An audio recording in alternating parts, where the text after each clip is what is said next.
પ્રફુલભાઈ જૈન. મારો દીકરો કુશળ ખૂબ જ તકલીફ હતી. સાહેબ પાસે આવ્યા નિકચંદભાઈ પાસે, એને બેચેની વિચારો આવ્યું, ગભરામણ, તેને વારંવાર યાદશક્તિ જતી, સાક્ષીનું ગભરામણ, યાદશક્તિની કમી, વાત કરતાં સૂઈ જતો તો અચાનક, અસરતી ભાવના, ચક્કર આવા, હાથ અને પગના ધ્રુજારી.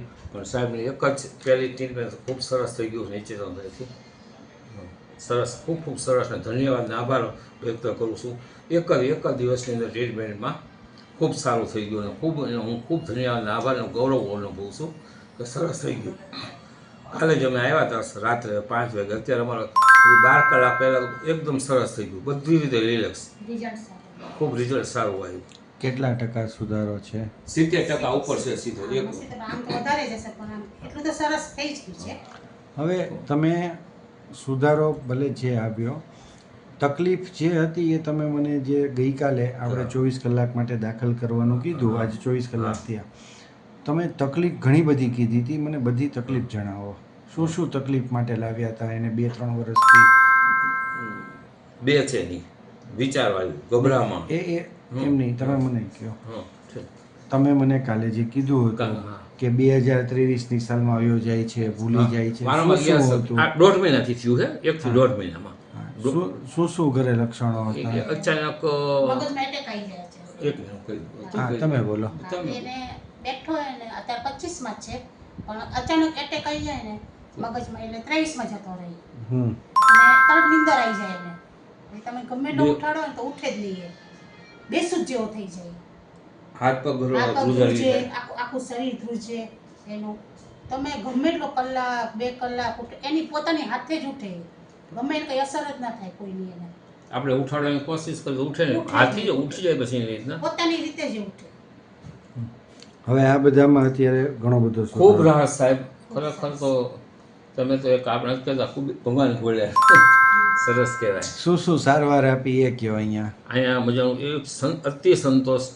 આપણા સાહેબ તો બરાબર એક જે આપણે કહેવાતા હોય સ્ટાફનો બહુ બધા સ્ટાફ જે હતો સાહેબ છે, બધું એકદમ સંતોષ મજાનું, સરસ મજાનો. અહીંયા કોઈ વધારાનો ખર્ચો નહીં, સૂપો ખર્ચો નહીં, રૂમનો ભાડાનો ખર્ચો નહીં, એવી ખૂબ સરસ સાહેબનું સરસ કરતા. હું તો એમ જ કહું સાહેબ, ખરેખર જે આમ ધન્વંતરી દેવને આપણા પૂછો તો સાક્ષાત ધન્વંતરી દેવ જ માનું છું સાહેબને. સરસ કહેવાય. અને કોઈ સાઈડ ઇફેક્ટ, રિએક્શન? ના, કાલ બપોર જે થયું એ પછી રાત્રે તમે જે રીતે ટ્રીટમેન્ટ કરી પછી એકેય પ્રકારનું કઈ વસ્તુ નથી થયેલી. એકદમ રિલેક્સ, ફૂલ ખુશમાં, એકદમ હેપી મૂડમાં હું હતી. સ્ટાફ ટાઈમસર આવી જાય છે? ટાઈમસર. સ્ટાફના બધા સ્વભાવ એકદમ મસ્ત, કાંઈ પણ પૂછે મસ્ત, એકદમ સ્વાભાવિક રીતે જવાબ આપે. આપણે પોતાનો જોઈએ એવી રીતે આપણે જવાબ આપે. બહુ જ સરસ એક્સપિરિયન્સ જે થયો, બહુ જ સરસ. ધન્યવાદ એમ. બહુ હોશિયાર છે, પણ કેમ થઈ ગયું એ જ નથી ખબર પડતી. એ તો ખ્યાલ આવી ગયો સાહેબ ને આઘાત અમુક લાગી ગયો. હવે બીજું, અહીંયા તમને આવું બેભાન થઈ જતો કે જે બી એટલી બધી તકલીફ હતી, તો પણ તમને અહીંયા ખોટા પૈસા પડાવવા, અમે વધારે ખર્ચો ખોટા નહીં, સૂપો ખર્ચ નહીં, રૂમના ભાડા, રૂમનો એટલું બધી સ્ક્રીન સ્વચ્છતા છે અંદર, અને સ્ટાફનો સાહેબ ખુદનો અને સ્ટાફનો ખૂબ ખૂબ દિલથી ધન્યવાદ આભાર. ખોટા રિપોર્ટ કરાવ્યા હોય, એક પણ રિપોર્ટ બહાર મોકલ્યા નથી. આ લેબોરેટરી જાઓ, આ લેબોરેટરીમાં ખોટો સૂપો ખર્ચ નહીં, ખોટા ખર્ચ નહીં, કાંઈ નહીં, બધું વિધિ સર વિધિ. ખૂબ સરસ અને ખૂબ અમને સંતોષ થયો. તમારી પાસેથી 2 પૈસા વધારે પડાવવા કઈ તમને સાચી ખોટી ઊંધી ચડતી સલાહ આપી, બીવડાવ્યા, બધી રીતે સંતોષ ને? ખૂબ સંતોષ, ખૂબ સંતોષ. હજી આનાથી વધારે સંતોષ થશે. હજી જ્યારે હાવ રેગ્યુલર થઈ જશે મારો દીકરો, ઘોડો કહું તેમ કોઈ સાહેબ, આમ જે પહેલા હતો ખનખનતો ઘોડો, પછી હું હાવ ખુશ છું. બધાને અમારા આશીર્વાદ દિલથી આપીને જવાના છે. ઉત્તરોત્તર પ્રગતિ થાય, ઓર પ્રગતિ થાય તમારા 12 બચ્ચાની, બધાની અમે તેવો આશીર્વાદ આપીએ, કારણ કે અમે ખૂબ સરસ આનંદ થઈ ગયો. ઓકે ને? સરસ ને? Very much happy. અહીં મુખ્યત્વે નીચેની પરિસ્થિતિઓના નિરાકરણ માટે દર્દીઓને સારવાર માટે લાવવામાં આવતા હોય છે.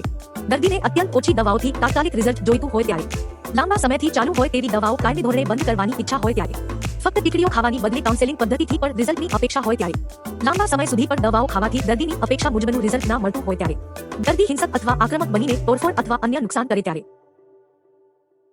This place is more than just a hospital. It's a place of healing, hope, and heart.